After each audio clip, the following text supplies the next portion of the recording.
Welcome back, Bears fans. Bear down. I will put myself on video just for a second to say thank you for all of you who have started following me. I do appreciate it. This is a fun channel for me, and I hope I can bring some insightful analysis to you that is something you don't receive in other places. That's my point and my goal here. I want to break things down in a way that makes sense, but also cut through some of the narratives and give us some reality of where things are with this team. I love the Bears, and I know you do too. So let's get into it. This is a video I didn't expect to make today. I actually get on tangents, and I make some of these videos out of nowhere, but I'm really proud of them when I'm done with them because I know what it can offer as far as context of where this team is, and that's what I want to do. I want to bring some context to it. So I was thinking today about teams that have taken quarterbacks recently in the first round and the context around them and how people spin those narratives. I don't believe Bryce Young is a bust. I think he's undersized, and I think he's going to struggle more than other quarterbacks would, but I think he came into a really crappy situation in Carolina. That's not the point of this video either. I also think C.J. Stroud can be a great quarterback. I don't think he's there yet. There's some things that he has to work on. He throws a heck ton of Hail Marys that are just tossed up there that make his poor passer rating super low. But heck, if we could have the results that Houston had, I am super happy. He started off his career with a bang, and I hope he has a successful career. What I was thinking about was Anthony Richardson. And anybody who looks at that Colts team can only have one conclusion about why the Colts went from 4-12-1 the year before to 9-8. And the Colts are a success story. Mark my words, they are a success story. But why? What did they do differently? And the big difference is their offensive line. Between coaching and making small tweaks and adjustments and focusing on it, their offensive line went from a 24th ranked offensive line pass blocking efficiency, the same metrics we used in the last video, to 6th this last year. And it made a world of difference. It made Gardner Minshew look like a Pro Bowler. And they'll probably trade him and get great value, and props to the Colts for that. I think that's what they should do, but this is not a Colts channel. Anthony Richardson's going to be able to step in next year with an improved offensive line that will give him a better shot to succeed in year, we'll call it 1, because he really didn't get the full year 1. We'll call it 1.5. So he's going to have a better opportunity to step into there than Justin Fields or Bryce Young ever had. And that's awesome for him. And I also think the Colts are going to take at 15 a wide receiver. I think right now Keon Coleman is who I think I would take if I were them. And they'll franchise tag Michael Pittman. And that will make them a strong duo with some youth on that team as well. So that made me think understanding the Bears team needs is so important as we move into this offseason. Ryan Poles does. A lot of fans just want to see the flash and pizzazz. And it wouldn't be this way if we didn't have the #1 overall pick. Fans wouldn't be calling for Justin Fields' head because he is a starter quarterback, and we've shown why there are weaknesses. Is he absolved from all blame in this? No. He's not. There are some things that he can do to improve, but that falls on this organization as well. But the thing that everyone needs to remember, he has it in him. You listen to Kevin Warren talk about him. He's built for it. He has the right mentality. He has the right metrics. He just needs to get the right coaching to help him with things like footwork and release speed. Now, are those things detrimental? No, because he's overcome them. We showed that in the last video about him holding the ball too long. He does hold the ball too long, but he also creates things after he's held the ball longer than anybody else, more than anybody else in the NFL. His adjusted completion percentage is among the top in the league when he has a dirty pocket. That was the other video. We're moving on. He's not the problem. So what is the problem? Well, if you look at this team right now, we're going to fly through it fairly quickly and show why it's important for us to continue the course, to continue to build brick by brick. I'm going to pound it. I'm going to preach it because I see it. And I think a lot of you will see it too, and I think a lot of people are seeing it, and I know Ryan Poles sees it, which is why I'm super confident of the direction we're headed. We have a solid wide receiver. We don't have anything else there. We have a solid tight end. We don't have anything else there. We have a good offensive line that needs help and depth. The problem was when Braxton Jones went out for several games that we had Larry Borum come in among the worst in the league. When Tevin Jenkins was injured, or when Nate Davis dealt with his family medical or his family issues, he was out. Darnell Wright was a rookie. He was handling a lot of things on his own. he's going to be okay. He's going to be fine. We don't have a center. Where does that line us up, though? Well, I've talked about this before. You have to have high-value draft picks to get these guys that make a difference on your team. Braxton Joneses don't always come along, and he's not necessarily the permanent solution either. He's good, but can he elevate where his ceiling is right now? I don't know. I don't know the answer to that, honestly. I like Braxton Jones, and I don't think he's the problem. I do completely believe he'll be our left tackle to start this next season. The only way that doesn't happen is if Joe Alt is available at 9, which I don't see happening in any world. But if he fell to 9, I can see that happening, that Ryan Poles would say this is value at this position where you take the best player available. Not going to happen. Braxton Jones will be our starter. We're going to trade down, get a center. That's the way I see it happening. I digress. First, second, third, fifth. Look at the 5th and 7th rounders. We've talked about this in other videos. A lot of fans, because we've been so desperate, see those day 3 picks at premium positions like tackle and offensive line and wide receiver, and they say, well, some of these other guys come out of nowhere and do it, so we can bank on them being starters. No, that's not how it works. Larry Borum has not been a starter. Jatari Carter has not been a starter.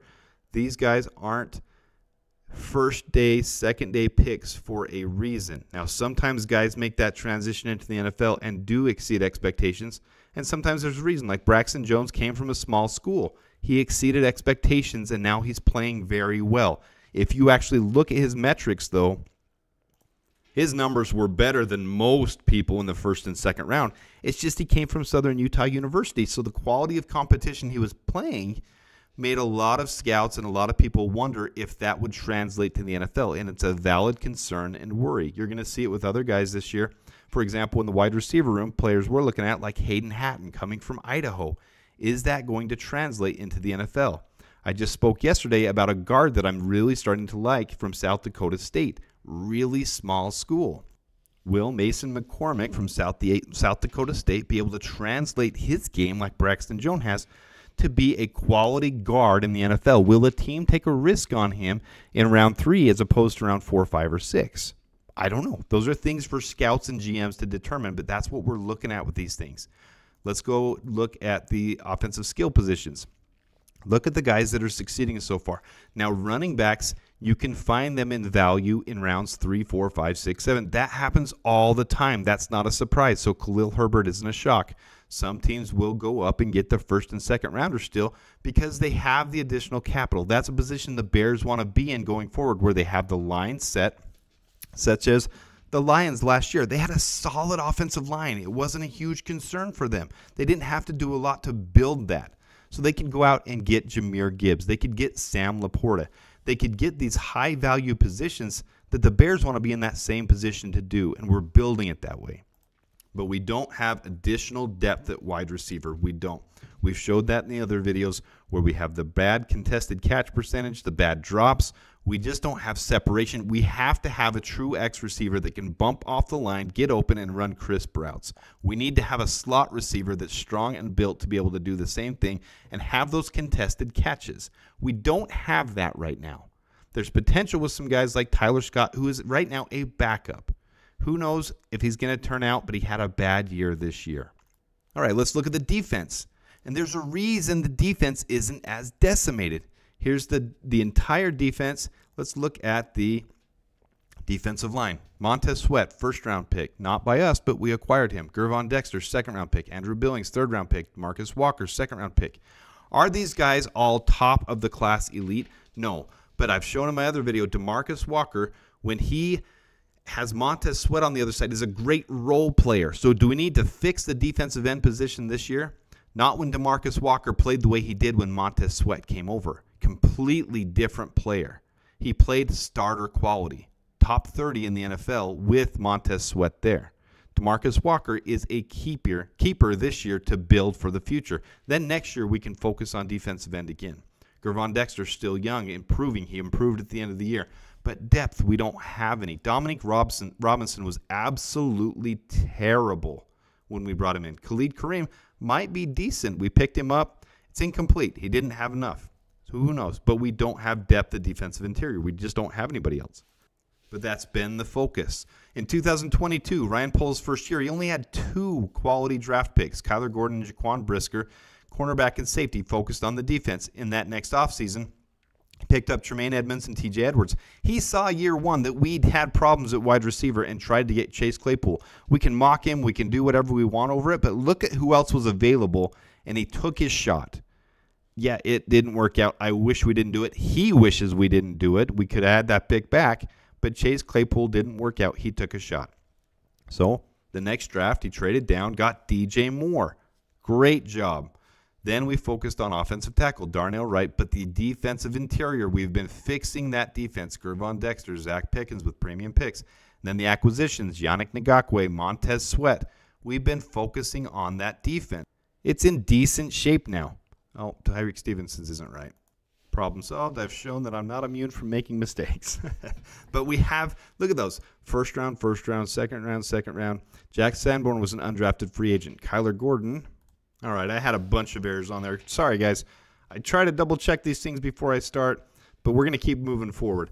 Look at where the problem exists. We don't have a free safety now. Because Eddie Jackson was getting older, that's it. That's the only reason. But Jack Sanborn is a diamond in the rough, undrafted free agent. But you can find that with linebacker. There's certain positions you can, but you can't with other specialty positions. Taking a safety in the 7th round and expecting him to be a quality depth piece like Elijah Hicks doesn't work. You can't have that and expect it to be long-term lasting solutions. So you have to build through the draft and through the acquisitions that I've shown right here. We picked up Tremaine Edmonds, TJ Edwards. You know, some of them don't always work out. Chase Claypool, Yannick Ngakoue, but Montez Sweat was a huge hit. Well, where does that leave us moving forward? We've addressed what brings the most success and where we have issues. Well, guys, we only have, and I didn't even put cornerback on here, and I should have, because cornerback isn't done until we tag Jalen Johnson or re-sign him. Once that's gone, that $70 million minus that 18.8 or 19 or 20 is all of a sudden 50, a little over 50. We'll take take the rookie class from this draft out. That's going to be about $16 million after we get done trading down. $16 million from that's only $30 million plus. That's not a lot of room to go out and get a ton of high quality guys. You need high quality. Well, our premium draft positions are in a position where you can trade these and get extreme value. We have a lot of spots to fill to make this a competitive team that's not just good, but moves into great.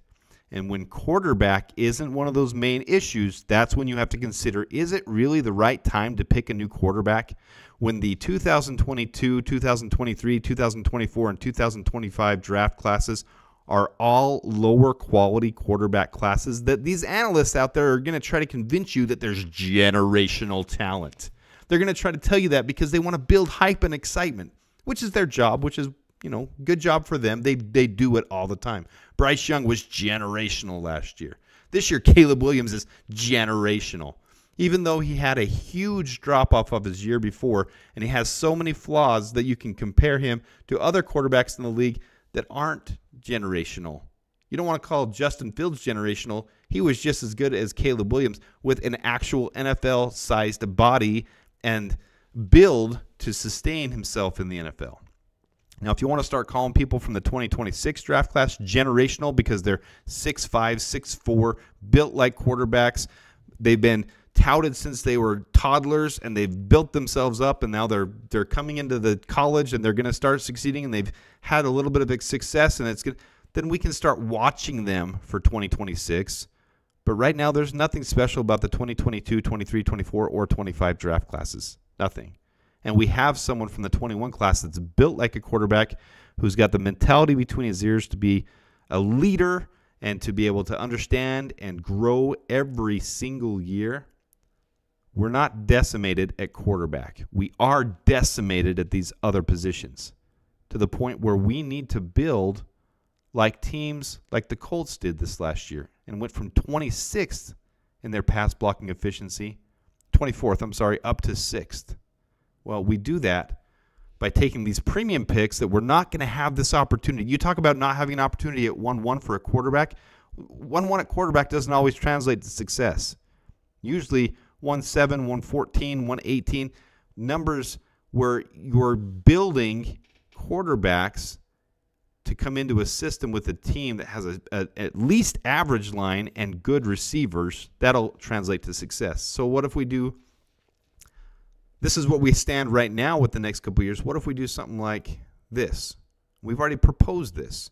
Well, what if we just trade back with the Commanders and trade back with the Seahawks on both of our picks, get Marvin Harrison Jr., get Jackson Powers-Johnson, then we all of a sudden have more premium picks, not just this year, but for the future. Well, even something crazier that I'm not a fan of, but if you look at this logic and you think of where it could go, well, what if we trade back number 1 to 2 and then number 2 to 13, which is out there quite a bit right now, that the Raiders want to make a splash and come up and get Caleb Williams or Jaden Daniels. That turns into 14 premium picks in the next 2 years alone, plus 5 the year after. 19 premium picks for just a little bit of trade down right now while we have this high need to continue to rebuild. If you really sit down and look at the logic behind it, I know Ryan Poles is looking at that logic. It's not decimation at quarterback right now. We've proven that Justin Fields is at least, you don't have to agree he's elite at this point, but is at least above average. Oh, he's only 22nd ranked quarterback. Okay, well, let's look at his metrics. He's above average in every important metric he's been asked to be a part of. His poor passer rating is down. His adjusted completion percentage is in the top of the league. And when he's in a dirty pocket, he's among the very top. His tight window throwing is in the very top. And he's got some of the tightest accuracy of all quarterbacks. So that doesn't leave us decimated at quarterback. It might have left us decimated at coaching, which we've addressed this offseason. At offensive line, which is a clear need and we're going to address. At wide receiver, clear need and we're working on it. We brought DJ Moore in and we're working on it. This team has a clear direction. You just have to look and see what that direction is. It's not this with Caleb Williams at 1. Caleb Williams might be a great quarterback out there. He might become Justin Fields. He might become Jalen Hurts. He might be Will Grier. He might be Mitch Trubisky. We've been pounding that over and over. We don't know, but we know we don't have a problem at quarterback. But we also know we need more premium draft capital to build this team the right way.